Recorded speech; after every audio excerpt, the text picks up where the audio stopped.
Rome is one of the most beautiful cities I have ever traveled to, with bustling streets just outside of historical monuments and sights unimaginable. Rome, Italy is a place I believe everyone should visit. Join me as I show you how to see all that Rome has to offer in just 2 days. Hi, I'm Sydney Rucker. If you're a student traveler like me, or are unable to take off a lot of time, or cannot afford to travel out of the country for longer than a couple of days, but still want to see the world, fear not. Traveling over short amounts of time is still a possibility. It just takes some planning and a thirst for adventure. Trust me, I know. I've traveled to France, Belize, the Dominican Republic, Ireland, Puerto Rico, and several other places, all for only a couple of days at a time. Today we are going to focus on Rome, Italy.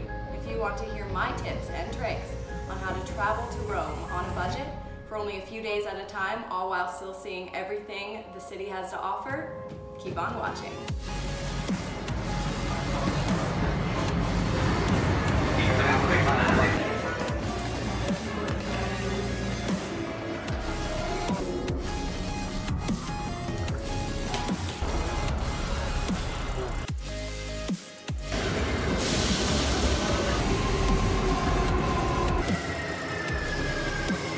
Since 2 days is a short time to be visiting one of the greatest cities in the world, and since there might be less sleeping and more of sightseeing, my first recommendation is to start off your journey with Italian espresso.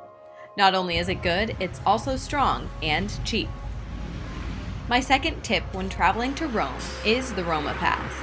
We bought the 48-hour Roma Pass, which is a card that provides free transportation via buses and the metro system, as well as free entrance into one museum of your choice, significant discounts to all other museums, as well as a virtual map of Rome. Our first stop was to the Colosseum. The Colosseum is the most iconic monument of Rome. If you see no other site in Rome, you should see this structure. This stadium was constructed in the mid-500s BC by the Flavian emperors. Its original purpose held public meetings and events. In 64 AD, after the Great Fire of Rome, Nero had it rebuilt and used the amphitheater for bullfights, gladiator fights, chariot races, and mythological dramas.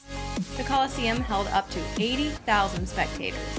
Today, the amphitheater is the largest in the world and proves to be the model from which all other amphitheaters are based.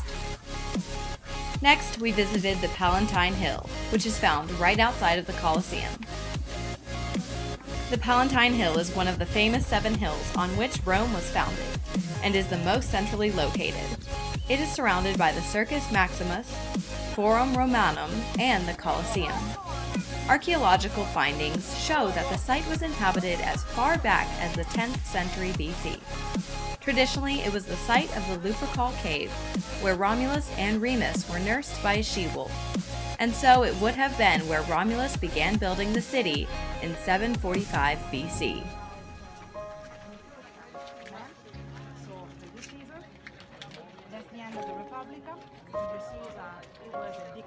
After visiting the Palatine Hill, walk a mile to the Piazza Venezia, a large square that is the most central and encompasses a conversion of Rome's major routes. It is located at the foot of Capitoline Hill, next to Trajan's Forum.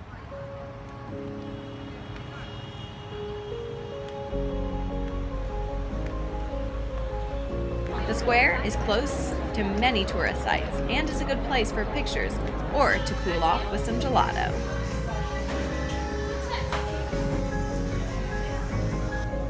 Not far from the square lies the Trevi Fountain in the Piazza Navona.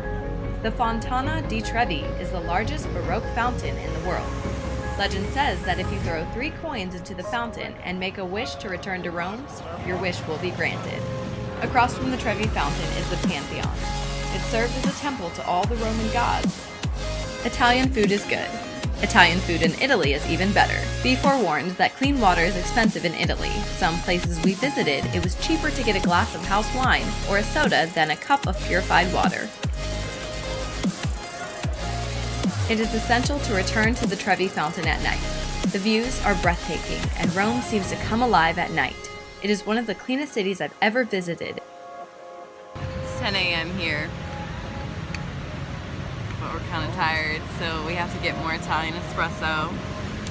We have a tour at 11:30 in the Vatican, so we have to catch a metro. Are we catching the metro? We're catching a metro to head over there.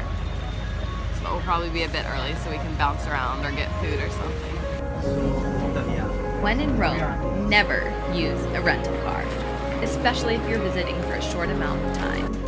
The traffic in Rome is like the traffic in New York City, except crazier. Always take a bus or a metro when traveling longer distances. There are metro stops every half of a mile, and metros run from 5 a.m. until midnight. Again, metros are free with the Roma Pass, which makes buying the pass worth it. Trying to find parking is like trying to find a needle in a haystack, and parking fees add up quickly anywhere in Europe. Uber is pretty expensive in Rome, so walking and biking is key, especially since most sites in Rome are centrally located, and bikes can be rented for much cheaper than a car. When in Rome, you must visit the Vatican City. The Vatican City is a walled sovereign city within Rome. It is the headquarters of the Catholic Church and is the home of the Pope. Remember when visiting the Vatican City to wear modest clothing and to keep your shoulders and knees covered out of respect, or you'll be denied entrance. I highly recommend purchasing a guided tour when visiting the Vatican Museum, as crowds can get crazy and trying to tour the 110-acre place without some guidance could get very overwhelmed. Ready to go.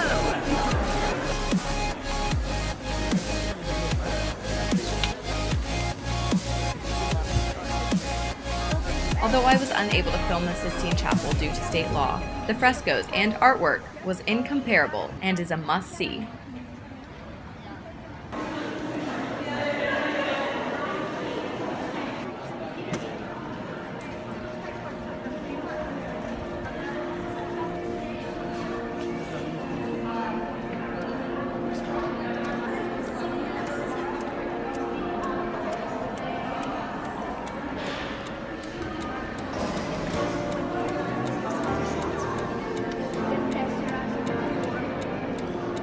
Originally, the colored mosaics were into a public.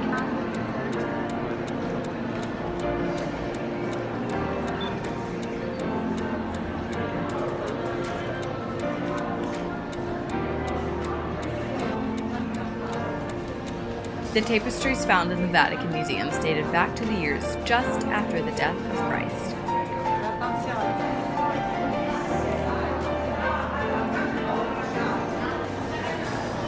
The beauty found at St. Peter's Basilica, a Renaissance church found in the Vatican, was overwhelming. With artwork and construction created by Michelangelo, Moderno, Bramante, and Marini, it is the heart of the Catholic Church.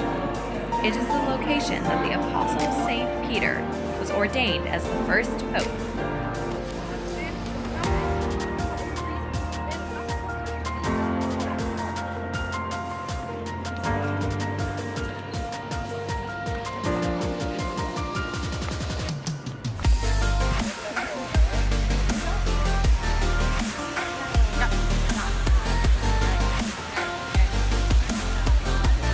Once you've finished your long and breathtaking tour of the Vatican, cool off with some homemade Italian calzones and mojitos.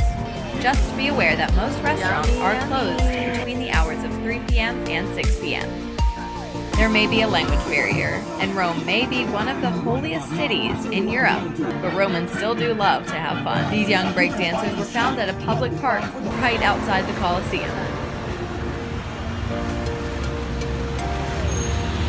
For our last dinner in Rome, we took a bus to a fancy restaurant and splurged on a 3-course Italian dinner and sat on a patio with live music and fresh wine.